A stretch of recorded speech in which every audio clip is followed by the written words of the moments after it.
Reviravolta, pessoal. O assunto que eu vou falar agora é extremamente delicado. Delicado porque eu vou falar sobre uma pessoa que, quando ele não gosta do que é dito sobre ela, ele te prende. Ele te prende, acaba com a sua vida, destrói a sua reputação, a imprensa ainda sai em defesa dele. Olá, eu sou Marília, repórter digital do canal Saiu no Diário Oficial Notícias. Se inscreva e ative o sino para receber notícias diárias sobre os principais acontecimentos da política brasileira, como, por exemplo, decretos presidenciais, decisões do STJ e STF e muito mais. Está gostando do conteúdo? Curta esse vídeo e fique conosco até o final. Só que a história parece que teve uma reviravolta gigantesca de ontem para hoje. Ontem o Brasil ficou sabendo que, por parte da imprensa, né? O Brasil ficou sabendo que o Alexandre de Moraes havia sido hostilizado no aeroporto na Itália, enquanto estava voltando para o Brasil, depois de uma conferência em uma universidade de direito. E até mesmo seu filho, coitado, pobre coitado do seu filho, havia sido agredido. Isso causou uma comoção popular. Até nós, da direita, ficamos indignados, porque nós não somos favoráveis a nenhum tipo de agressão física. E não queremos que ninguém seja hostilizado nas ruas. Pois bem, Flávio Dino já abre o inquérito, a Polícia Federal, Rodrigo Pacheco já se manifesta, a imprensa já fica completamente revoltada com essa ação de bolsonaristas histéricos e do ódio, e o discurso divulgado propagou e decolou como poucos antes na história da imprensa brasileira. E aí, as pessoas envolvidas foram questionadas pela Polícia Federal. E isso aqui acontece. Vamos lá. Reviravolta. Testemunha revela que foi filho de Moraes que agrediu o idoso no aeroporto de Roma. Diferente da versão apresentada pela mídia no caso de Roma, do ministro Alexandre de Moraes, sobre a agressão que seu filho teria sofrido no aeroporto de Roma, um homem que estava no voo de Roma para Guarulhos apresentou uma nova versão para os fatos. De acordo com João Cândido da Costa Neto, não foi o idoso Roberto Mantovani, de 71 anos, que agrediu Alexandre Barci Moraes Filho, mas teria sido o filho do ministro que agrediu o idoso sob a presença de dezenas de testemunhas na fila do voo. Peraí, nós estamos falando agora de dezenas de testemunhas. Muito mais verossímil essa história, porque, preste atenção, até agora, o que é curioso, as imagens não foram divulgadas. Isso aconteceu na fila do aeroporto. Então tem imagens, sim, mas as imagens não foram divulgadas. Estranho isso, não é não? Eu vou te falar por que é estranho. Pelas redes sociais, João Cândido narrou com detalhes os fatos que teriam ocorrido no aeroporto de Roma, dizendo que não foram apenas Mantovani, sua filha e genro que hostilizaram o ministro do STF, mas muitas pessoas que estavam na fila o chamavam Alexandre de Moraes de advogado do PCC, ditador e criminoso. E que a família Mantovani estava próxima ao ministro na fila e no calor da discussão, Alexandre, filho do Moraes, teria empurrado algumas pessoas na fila e teria derrubado Roberto Mantovani, de 71 anos, chegando a derrubá-lo no chão por 2 vezes. Em depoimento à Polícia Federal, o idoso Mantovani e genro negaram suposta agressão por parte deles ao filho do Alexandre de Moraes. A testemunha disse ainda que se as imagens do aeroporto vierem à tona, provará de maneira incontestável que a agressão partiu do filho do ministro. Veja na íntegra o depoimento do servidor da Assembleia Legislativa de Minas Gerais, João Cândido da Costa Neto. Então aqui está o depoimento dele, vamos dar uma olhada? Gente, eu vi tudo e a história foi totalmente diferente do que está saindo nos jornais. A gente chega até a questionar tudo, vendo as coisas serem distorcidas assim. Vocês sabem que eu não votei no Bolsonaro por causa desse negócio de armas, e que eu odeio o PT por causa da roubalheira, mas é impressionante como sempre tentam colocar a culpa no coiso e nos eleitores dele. Aqui ele chama o Bolsonaro de coiso, ou seja, não é fã do Bolsonaro. Lá estava eu mais uma vez voltando na casa da nona, um monte de brasileiros estava ali, quando viram Alexandre de Moraes começaram a vaiar e chamar ele de ditador, de advogado do PCC e criminoso. E não eram só 3 pessoas, como a mídia vem falando, não. Na verdade, essas 3 pessoas que estavam acompanhando o tal Roberto Mantovani só estavam mais perto do Alexandre na fila. Mas tinha muita gente vaiando ele, xingando. De repente, um grandalhão, que eu achei que fosse o segurança, mas depois descobri que era o filho do próprio Alexandre, saiu empurrando todo mundo e acabou derrubando esse senhor, um idoso de 70, 75 anos, que ficou todo machucado. Então, peraí. O filho do Alexandre machucou um senhor de 71 anos de idade. E a imprensa defendendo esse cara. Mas olha só. Está gostando do conteúdo? Curta esse vídeo e fique conosco até o final. Mesmo depois de serem empurradas com força, nenhum dos três reagiu. Só ficaram xingando Alexandre de ditador e questionando se ele não tem medo da justiça divina. O senhorzinho chamou ele de desgraçado e falou que ia mostrar para todo mundo os machucados. Foi aí que a coisa ficou feia de verdade, quando o filho do Alexandre partiu para cima do tal Roberto. O velhinho caiu de novo. Nessa hora, vários passageiros se meteram para separar, tiveram que segurar o cara para não bater no velhinho. E um deles conseguiu afastar o filho do Alexandre, que não parava de ameaçar as pessoas, dizendo que o pai dele ia arruinar a vida de todo mundo e que eles iam se arrepender de mexer com eles. Esse aí aprendeu com o pai mesmo, não é não?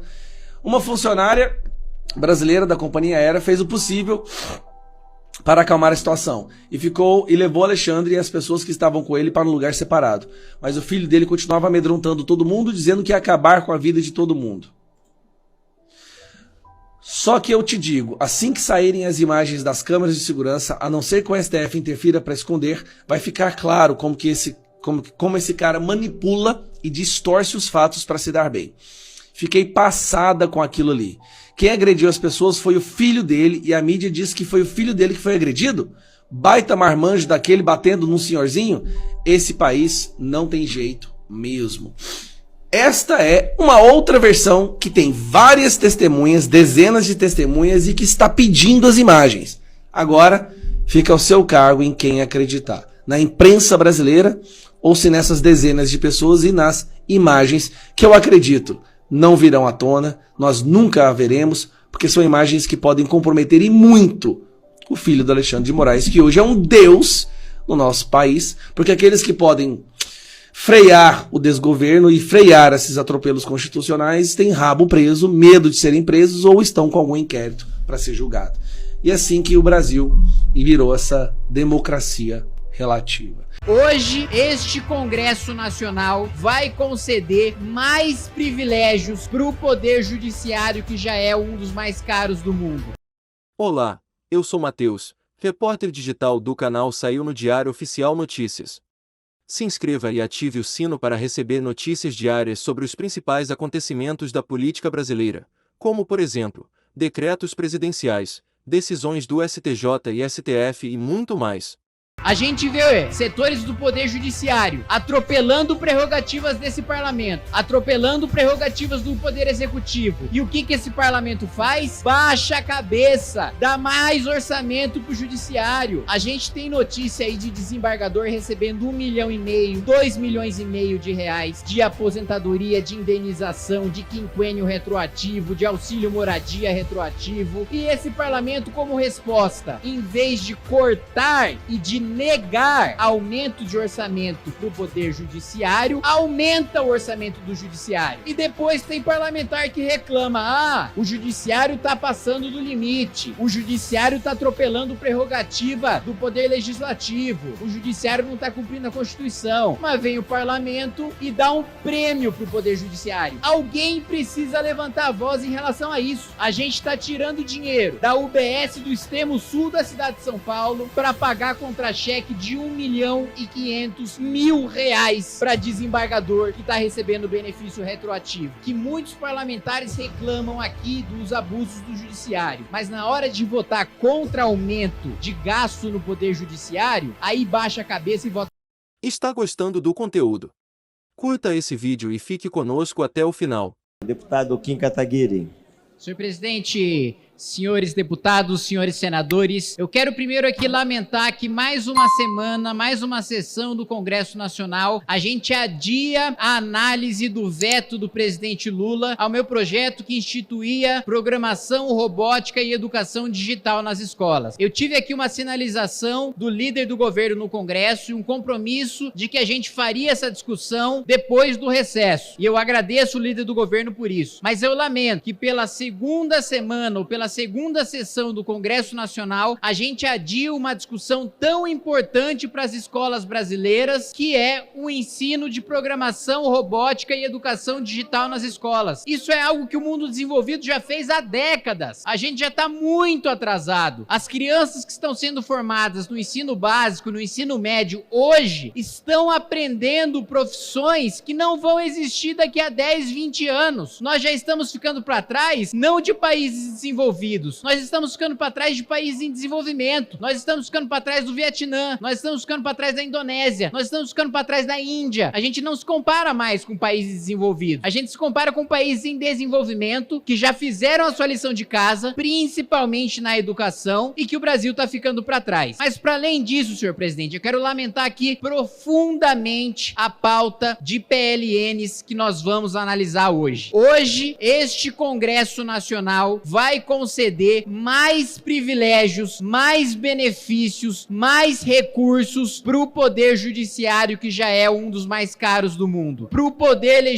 Judiciário, inclusive eleitoral, que também é um dos mais caros do mundo. A gente vê setores do Poder Judiciário atropelando prerrogativas desse parlamento, atropelando prerrogativas do Poder Executivo. E o que esse parlamento faz? Esse parlamento vai votar bônus, pagamento de benefício especial em razão de aposentadoria. Esse ano, senhor presidente, eu ingressei com uma ação no Tribunal de Contas da União porque setores do Judiciário queriam receber aumento de salário retroativo. Eles queriam receber R$1 bilhão do dinheiro do mais pobre, do dinheiro do pagador de impostos, num aumento de salário retroativo, ou seja, aumentaram o salário há 20 anos atrás e eles queriam receber esses 20 e 30 anos retroativos. Consegui barrar no Tribunal de Contas da União R$1 bilhão em economia aos cofres públicos só nesse ano. Agora o que esse parlamento faz? Vota ainda mais benefícios e ainda mais privilégios para o Poder Judiciário. E depois, que moral esse parlamento tem para reclamar quando, por exemplo, o Conselho Nacional de Justiça tratora as nossas prerrogativas? O CNJ foi lá, revogou o dispositivo do Código de Processo Penal, revogou o dispositivo do Código Penal, e daqui a um ano, os 5.800 criminosos mais perigosos do país vão estar nas ruas, porque o CNJ mandou fechar os hospitais psiquiátricos de custódia. O que esse parlamento dá como prêmio para esse Poder Judiciário? Aumento de salário, aumento de benefício, pagamento de obra parada de judiciário que tá lá, só de manutenção, a gente pagando centenas de milhares de reais por mês, às vezes até milhões de reais por mês de prédio da justiça que tá parado, e aí a gente vai aprovar projeto aqui para dar mais dinheiro para esse tipo de obra parada. Então, a gente escuta muito discurso aqui em defesa do mais pobre, mas na hora de defender o orçamento do mais pobre, quando é para peitar o judiciário, ninguém tem coragem. Quando é para peitar o Ministério Público, ninguém tem coragem. Todo mundo fica com medo. Todo mundo faz acordo para votar orçamento pro judiciário. O judiciário já tem orçamento para fazer a obra que quiser. O judiciário já tem orçamento para dar o aumento de salário que quiser. Já é um dos mais caros do mundo. Basta ver o prédio. Vários prédios de vários judiciários de várias comarcas ao redor do país que estão abandonados. Basta ver a discussão que o CNJ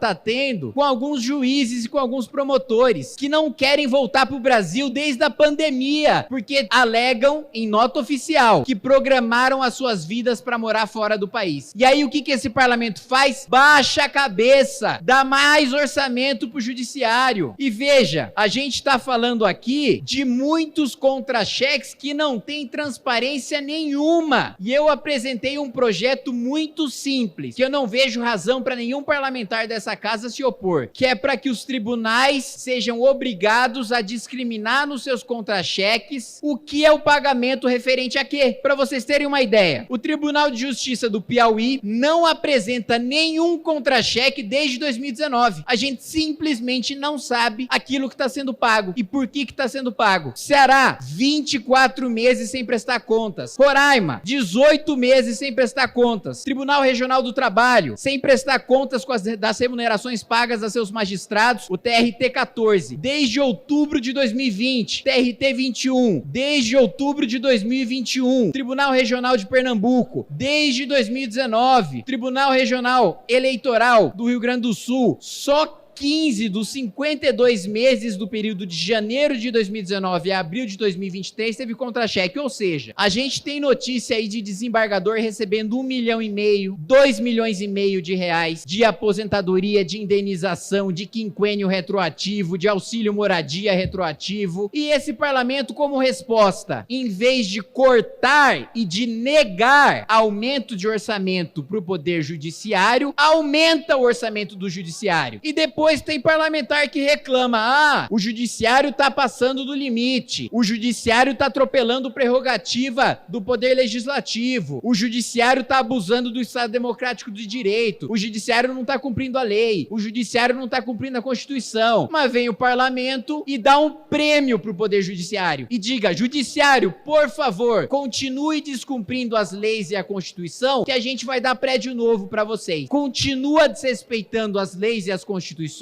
que a gente vai dar bônus pra quando vocês se aposentarem, vocês levarem um contra-cheque de R$1.500.000. E eu sei que isso aqui vai me trazer prejuízo, porque eu respondo e eu processo muitas pessoas na justiça. E eu sei que há, assim como qualquer outro poder, o judiciário e o Ministério Público são feitos por pessoas. E quando eu faço uma crítica dura dessas, eu sei que eu vou sofrer as consequências no judiciário. Agora, alguém precisa levantar a voz em relação a isso. Não é possível que só em super salário, 15 bilhões de reais por ano, a gente tire do dinheiro do mais pobre, daquele que tanta gente diz defender, que recebe Bolsa Família, que depende de Minha Casa Minha Vida, que depende de escola pública, que depende de UBS, que depende de UPA. A gente tá tirando dinheiro de imposto do sujeito que mora lá na freguesia do Ó, que não tem saneamento básico, para pagar 15 bilhões de reais para super salário de juiz e promotor. A gente tá tirando dinheiro da UBS do extremo sul da cidade de São Paulo para pagar contra-cheque de R$1.500.000 para desembargador que tá recebendo benefício retroativo. A gente tá tirando dinheiro de contrato de lixo.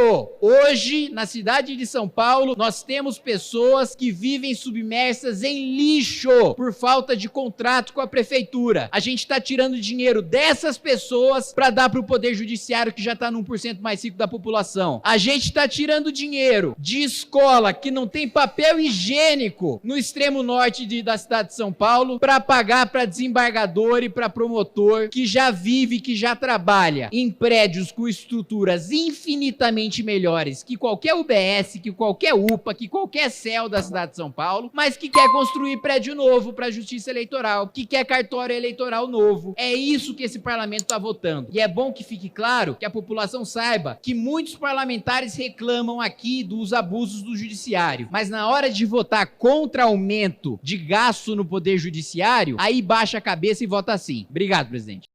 Presidente Paulo Guedes, bom dia. Bom dia, presidente Bia, ministro Fernando Haddad, secretário Gabriel. Obrigado por estarem aqui hoje para responder aos nossos questionamentos. Minha primeira pergunta, senhor ministro, diz respeito ao discurso do presidente Lula durante a posse da Dilma no novo Banco de Desenvolvimento, que ele disse que o Banco dos BRICS precisa se organizar para oferecer empréstimos para infraestrutura, abre aspas, para países mais pobres da América Latina e do Caribe. E a gente sabe que para isso ser feito é necessário, né, que o banco, que esse empréstimo tenha garantido o Tesouro Nacional de países integrantes do NDB, no caso que o Brasil ele seria, no caso, fiador disso. Contudo, por exemplo, Cuba, Venezuela, eles possuem uma dívida ainda com o Brasil, né, com o BNDES, de 529 milhões de reais. Inclusive, Cuba, né, que deu aí como garantia do não pagamento charutos em troca para o Brasil. Olá, eu sou Marcela, repórter digital do canal Saiu no Diário Oficial Notícias. Se inscreva e ative o sino para receber notícias diárias sobre os principais acontecimentos da política brasileira, como, por exemplo, decretos presidenciais, decisões do STJ e STF e muito mais. Uh, 75% que foram quitados saíram do Tesouro do Brasil, né, não somente não pagaram, como também aquilo que pagaram foi através também do FGE. Nesse sentido, eu indago, senhor ministro, se vocês pretendem repetir o que aconteceu no passado, sabe, de financiar países não somente ditatoriais, mas que também deram calote e continuam inadimplentes com o nosso país, e também se nessa construção dessas políticas públicas se será levado em consideração a opinião brasileira, uma vez que a CNT fez uma pesquisa que quase 70% dos brasileiros não concordam com esse tipo de empréstimo internacional. E o meu segundo questionamento também diz respeito ao que os demais colegas disseram aqui a respeito do Banco Central, de que o seu chefe, né, Lula, disse que eu vou esperar esse cidadão, Campos Neto, terminar o mandato dele para a gente fazer uma avaliação do que significou o Banco Central independente. Contudo, no seu próprio plano de governo de 2018, Fernando Haddad, o senhor disse que o Banco Central manteria sua autonomia e seu mandato de controlar a inflação, permanecendo atento a temas como a estabilidade do sistema financeiro e o nível de emprego. Novamente, em janeiro agora, o senhor afirmou que não tem que estar satisfeito ou insatisfeito com o Banco Central, mas respeitar a autonomia da autoridade monetária. Então, considerando essas diversas incongruências, inconsistências, até mesmo dentro do PT, Kim Kataguiri citou aqui o que aconteceu com o seu correligionário do PT e essas críticas feitas, inclusive, ao regime fiscal. Eu gostaria de saber se é realmente tudo isso passa somente de uma falta de preparo, ou se é uma falta de incompetência, ou pode ser também aí os dois. Essa fica aí a minha pergunta, porque eu quero saber quando o povo brasileiro, de fato, vai ter as concretizações das promessas que foram feitas pelo seu chefe, como, por exemplo, até mesmo metaforicamente ou não, né, da picanha, ou do emprego, né, do aumento da distribuição de renda. Gostaria de saber, porque realmente a gente quer ver um país para frente, e acredito que esses daí são as minhas perguntas. Obrigado, ministro.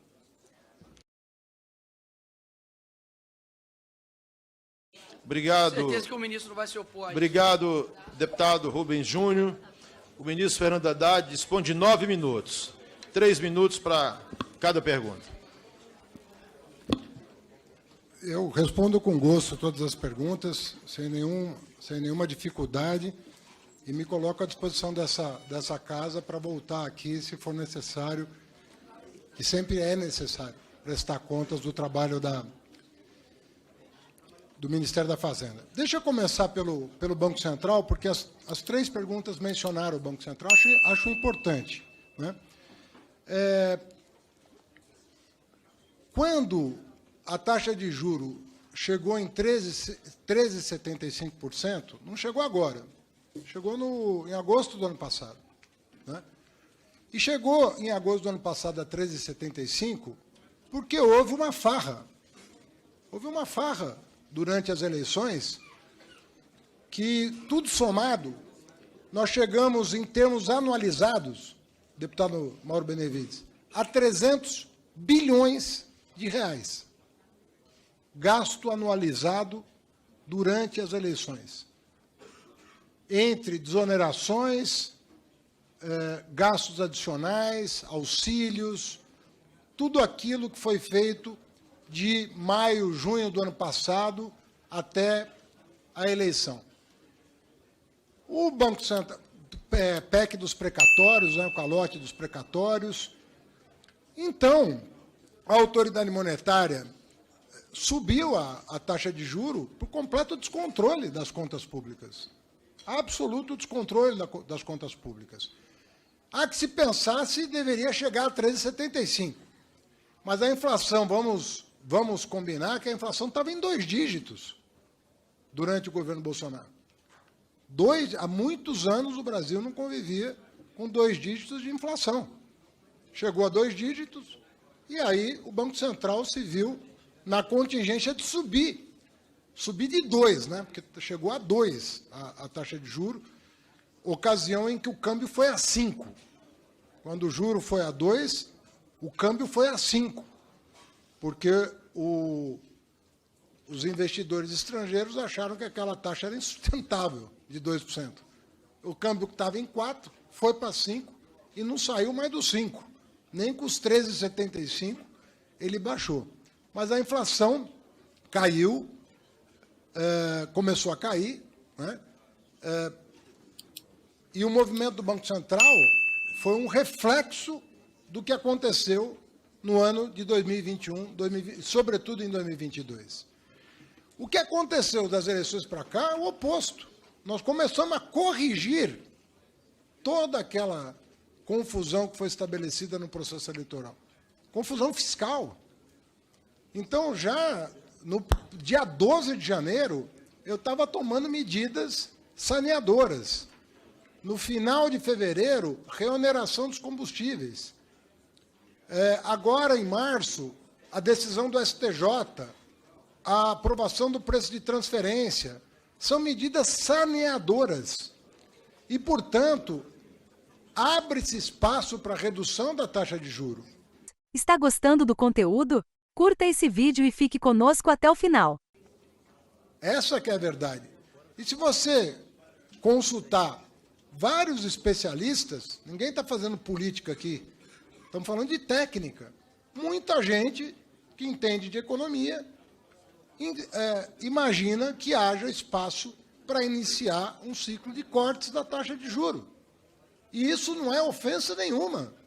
É um debate que pode ser feito tranquilamente na sociedade. E um debate técnico. Um debate técnico. Não tem a ver com política. Inclusive, eu queria dizer que durante os 8 anos do governo do presidente Lula, nós só tivemos um presidente do Banco Central, que foi o Henrique Meirelles. E ele agiu com plena autonomia, sem a lei da autonomia. Agiu com plena autonomia e basta perguntar a ele.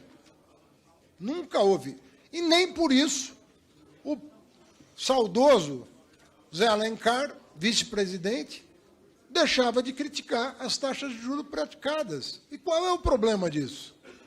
Alguém puxava a orelha do vice-presidente da República em questionar as taxas de juros praticadas por um presidente de Banco Central nomeado por aquele governo. Então, não vamos politizar essa questão. Não se trata, não existe questão pessoal aqui. Nós estamos falando aqui se há espaço ou não, à luz das medidas tomadas e que estão consignadas nas atas do próprio Banco Central, que faz referência ao arcabouço, que faz referência à reoneração dos combustíveis, que faz referência a todas as medidas que estão sendo tomadas, né? Inclusive classificadas pelo presidente do Banco Central como corajosas, em recente entrevista na CNN, e essa discussão é absolutamente normal numa democracia. Absolutamente normal. Nenhum deputado que sobe à tribuna e fala da taxa de juros está ofendendo quem quer que seja. Está expressando uma angústia com o emprego, com o varejo. Para que o senhor tenha uma ideia, deputado Kim, nós estamos produzindo 50% do nosso potencial da indústria automobilística instalada no país. 50%. 70% dos carros hoje são vendidos à vista, porque não há crédito. O mercado de capitais está parado. Parado. Não há emissão de debênture, não há emissão de ações. E isso pode atravancar, sim, o crescimento mais vigoroso da nossa economia. E é também legítimo da parte dos técnicos e do próprio presidente do Banco Central ter uma outra opinião. É também da democracia que ele, né, tanto é que ele vem presta contas em entrevistas, já veio ao Senado Federal falar. É um debate normal numa democracia. No mundo inteiro se discute isso. Se discute... o mundo hoje, desenvolvido, tem uma taxa de inflação superior à nossa. E trabalha com juro negativo. Juro negativo. Né? Pega a Inglaterra. Eu tive com o ministro das Finanças da Inglaterra, lá no G7. A inflação na Inglaterra está em 10%, segundo ele me informou. E a taxa de juros não está em 10%. Ou seja, a taxa de juros está negativa.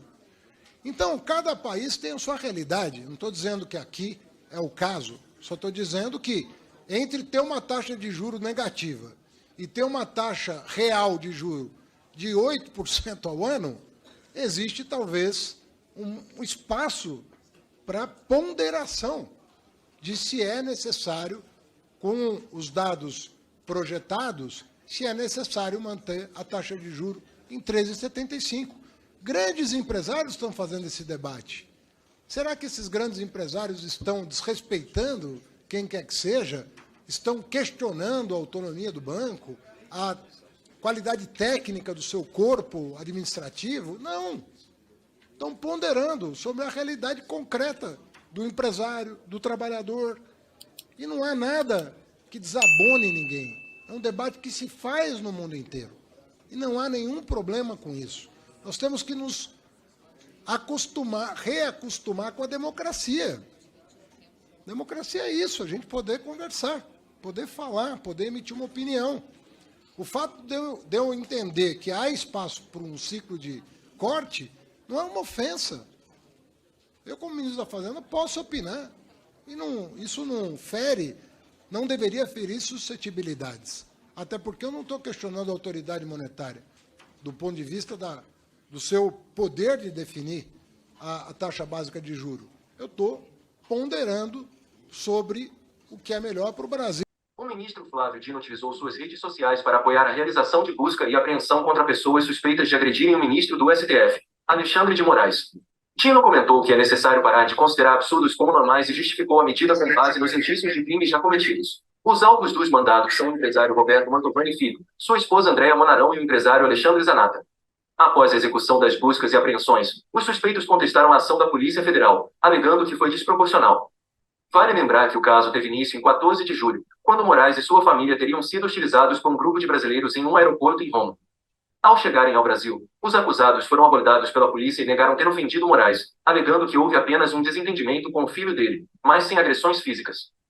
As versões sobre as agressões divergem e só poderão ser esclarecidas com base nas imagens das câmeras do circuito interno do aeroporto, que foram entregues à Interpol e devem chegar ao Brasil ainda hoje. Olá, eu sou Marcel, repórter digital do canal Saiu no Diário Oficial Notícias. Se inscreva e ative o sino para receber notícias diárias sobre os principais acontecimentos da política brasileira, como, por exemplo, decretos presidenciais, decisões do STJ e STF e muito mais.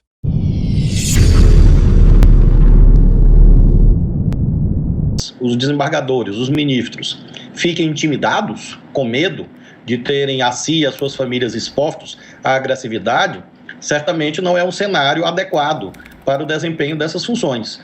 Então, o presidente da República corretamente mostra esse repúdio, que, creio, seja de toda a sociedade, para que haja paz, tranquilidade na nossa nação. Esses ataques são recorrentes em locais públicos, que são coisas covardes, são coisas desleais e que tem que acabar. A pessoa pode protestar, venha aqui para a porta do Supremo e proteste, venha para a porta do Ministério da Justiça, do Ministério, mas não pode tentar impedir as pessoas de viverem as suas vidas com as suas famílias. E esse tipo de agressividade irracional, desumana, está, infelizmente, ainda presente na vida brasileira.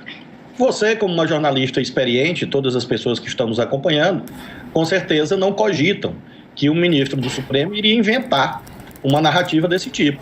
Há uma incompreensão sobre como você valora a prova, tecnicamente falando. Não existe isso de uma palavra contra a outra. É preciso olhar o contexto e a plausibilidade, a verossimilhança. Imaginemos o absurdo. O ministro Alexandre está com sua família, caminhando no aeroporto e vê uma família qualquer e resolve agredir verbalmente essa família. Isso é ridículo, isso é risível. Obviamente, tudo está sendo levado ao inquérito policial e haverá uma apreciação técnica pelo Poder Judiciário, pelo Ministério Público antes, mas é preciso que as coisas tenham lógica, porque senão você banaliza esse tipo de ocorrência e acaba estimulando uma cultura de ódio. Então é preciso ter seriedade na análise dos fatos. É claro que todas as pessoas têm que ser ouvidas, mas evidentemente nós temos a convicção de que a verdade tecnicamente vai emergir e se configurar nos autos. Eu cogito, Tainá, disso como uma possibilidade. Esse enquadramento legal ele é feito ao final do inquérito, que não deve demorar muito, porque as pessoas já estão sendo ouvidas, as imagens serão juntadas, e aí será possível plenamente uma conclusão quanto às várias possibilidades de enquadramento penal. Entre essas possibilidades, sem dúvida, está essa atinente ao crime contra o Estado Democrático de Direito, que depende de uma circunstância principal, identificar se houve violência, grave ameaça, em que termos. E isso é definidor desse tipo penal específico, sem prejuízo de outros crimes que possam estar configurados. E por que eu digo que é uma possibilidade técnica justificável? Porque, insisto no ponto que disse há pouco a Raquel, no sentido de que quando o ministro do Supremo é ameaçado, é achincalhado, é xingado, isso ganha outra moldura na medida em que não é possível uma sociedade em que agentes públicos, de modo geral, especialmente do judiciário, vivam com medo. Porque, imaginemos, se cada juiz do Brasil for julgar pensando, será que eu vou ser xingado no aeroporto? Será que eu vou ser xingado no restaurante? Será que eu vou poder ir para o cinema com a minha esposa, com o meu marido? Isso é um judiciário independente? Não. Isso é um judiciário intimidado. E, portanto, nós não podemos, como sociedade, permitir essa intimidação, porque você vai retirar uma condição fundamental de boa aplicação da lei, que é exatamente a independência do Poder Judiciário. Está gostando do conteúdo? Curta esse vídeo e fique conosco até o final. Nesse momento, você discute teses, possibilidades, porque o inquérito ainda está em andamento. Quando for concluído, com certeza eu terei uma opinião, não sou eu que decido, mas posso e devo opinar publicamente, no debate público, para que nós tenhamos essa dimensão preventiva, eu diria. Daí esse raciocínio do crime contra o Estado Democrático de Direito. É a gravidade do fato em si, mas não era um cidadão comum, uma pessoa que não exerce uma função da natureza do juiz supremo, que ali estava. Então, você tem razão no sentido de que pode haver, provavelmente houve, crime contra a honra. Pode existir o crime de ameaça. Mas pode existir, dada essa singularidade, e essa singularidade que vai ser analisada, se houve um efeito de restrição do exercício do poder. Essa restrição não precisa ser mediante uma coação física. Uma coação moral também significa uma restrição. Defender a operação de busca e apreensão de celulares e computadores, dizendo que não se tratava de uma phishing expedition, de que havia fatos concretos para ir atrás desses celulares e dos computadores. Estou até com o pedido aqui, a decisão da ministra Rosa Weber, vou passar para a nossa editora-chefe, para a Bianca, daqui a pouco ela até espelha para nós, e eu queria entender, queria que o senhor explicasse melhor para nós o que fundamenta a operação da PF. As informações que nós temos, acabei de receber o pedido a decisão da ministra Rosa Weber, é que a defesa está de posse de um vídeo que foi feito do ministro Alexandre de Moraes por um dos investigados ali no momento. É atrás desse vídeo que a Polícia Federal está? Na verdade, quando você trata de um procedimento de busca e apreensão, você lastreia na seguinte pergunta: há um fato concreto em investigação? Sim. A busca e apreensão é proporcional à gravidade do delito? Sim ou não? E isso deriva do artigo 240 do Código de Processo Penal. Então, o delegado, que conduz o inquérito, respondeu sim a ambas as perguntas quanto à necessidade e proporcionalidade da diligência. Foi requerido, o Poder Judiciário deferiu. Eu fiquei espantado de ver questionamentos dizendo que a diligência não se justificava, quando você não tem uma procura especulativa de provas, você não está fazendo uma devassa, existe um fato.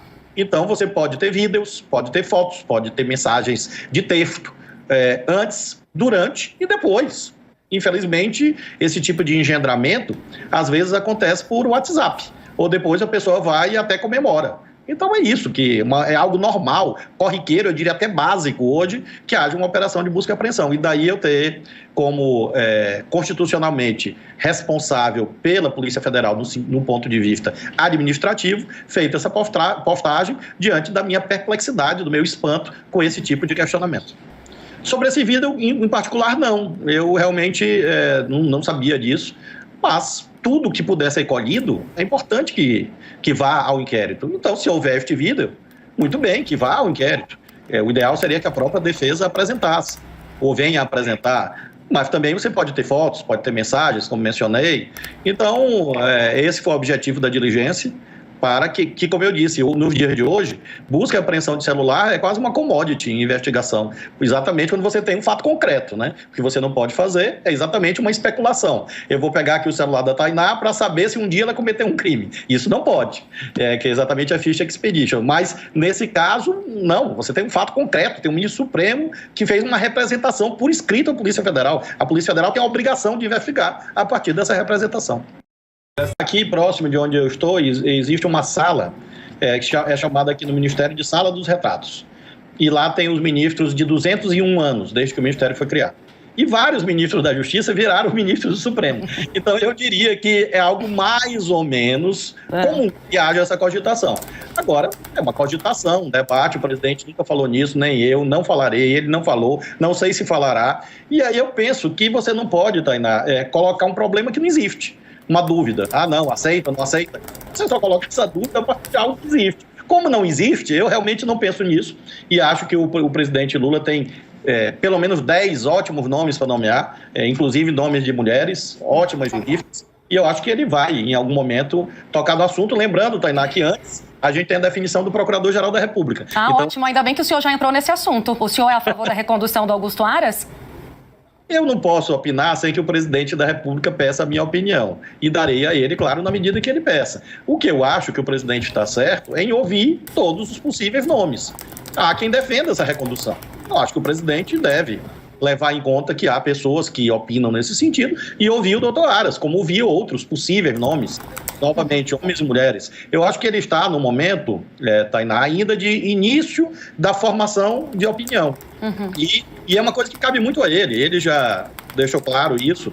Nós temos aqui as escolhas dos tribunais, as listas, tudo tramita aqui pelo Ministério da Justiça, mas ministro do Supremo e Procurador-Geral da República, em todos os governos, não é apenas nesse, é uma escolha muito pessoal do presidente da República, e acho que ele está ainda iniciando a reflexão sobre isso. Ele nunca, eu tenho assim, a mais absoluta certeza que ele não tem decisão nem sim, nem não, nem para Procurador-Geral da República, nem para ministro do Supremo. Eu apenas, Tainá, lembrei que antes de definir o ministro Supremo, ele vai definir o Procurador-Geral da República. Sobre valor agregado, o novo tributo que unifica os impostos sobre consumos de bens e serviços, de acordo com o texto da reforma tributária aprovada na Câmara dos Deputados, poderá chegar a 28,4%, segundo nota técnica do Instituto de Pesquisa Econômica Aplicada. Olá, eu sou Marília, repórter digital do canal Saiu no Diário Oficial Notícias.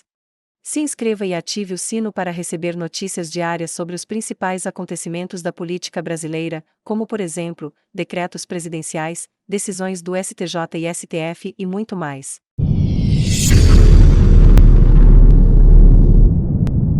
Atualmente, o país com o imposto mais alto é a Hungria, onde o IVA é de 27%.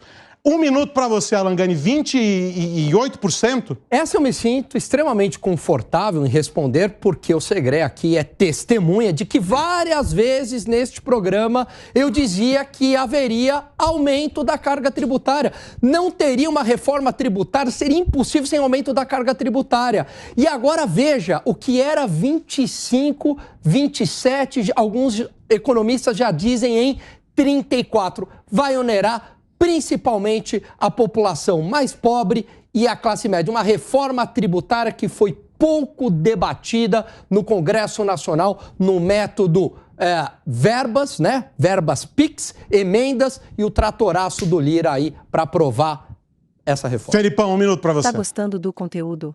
Curta esse vídeo e fique conosco até o final. A reforma tributária foi um avanço no Brasil, né? Não dá para você defender o sistema tributário vigente, que é o mais burocrático e o mais desigual do mundo, né? Claro que não é a reforma tributária ideal. A carga tributária no Brasil é alta porque o Brasil, além de ser um país pobre, não é um país miserável. Comparado com a União Europeia, por exemplo, a gente investe $600 per capita por criança, né? A União Europeia investe $2.000 per capita por criança. Ou seja, a gente precisa aumentar a tributação para poder fazer jus ao desenvolvimento econômico e social. Agora, essa questão aí, e outro ponto também, é o problema do endividamento público do Brasil. Sem você atacar o endividamento público do Brasil, você não consegue reduzir a carga tributária. Ou seja, não aumentou o imposto, não diminuiu o gasto. O que foi feito, Segredo? Mas eu vou tomar a fala do Felipe. Então vai. Esse aumento do endividamento tem uma explicação. O governo gasta mais do que arrecada, senão não precisaria aumentar o endividamento de coisa nenhuma. E vou concluir, não vou nem precisar usar um minuto para você ver. Pode usar, não, sejamos justos aqui. Pelo amor de Deus, você vai dizer que não houve isonomia na discussão. Não queremos que se apele ao STF aqui depois, por favor. Conversa por ser argentino. Não, vamos lá, um para cada um aqui. Mas, olha, a Argentina, meu amado país, está uma porcaria econômica. O IVA de lá é 21%. Não preciso falar mais nada. Que bom que você ficou aqui até o final. Nossos vídeos vão ao ar de segunda a sexta às 19 horas. Compartilhe esse vídeo para que mais pessoas saibam o que está acontecendo em nosso país. Vejo você no próximo vídeo.